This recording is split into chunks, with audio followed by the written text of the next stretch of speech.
دلوقتي بقى هجيب كده طبق التقديم اللي هقدم فيه العدس اللي بالزبدة، وفي قلب الطبق كده برضو هبتدي احط العيش المتقرمش على الاطراف ونقدمه بشكل بسيط.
هعبي كده العدس اهو، وحطيت العيش على الاطراف، وهبتدي انزل عليه بمعلقة كبيرة من الزبدة. كل ما تحطوا له زبدة اكتر كل ما يديكوا طعم احلى.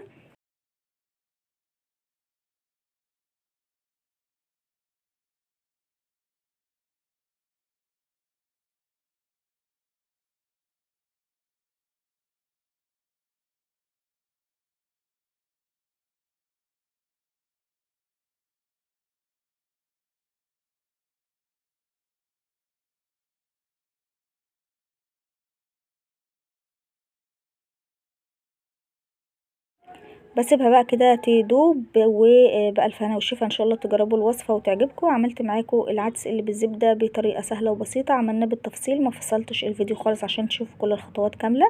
تابعونا وتابعوا وصفاتنا، وما تنسوش تفعلوا الجرس علشان يوصلكم كل جديد.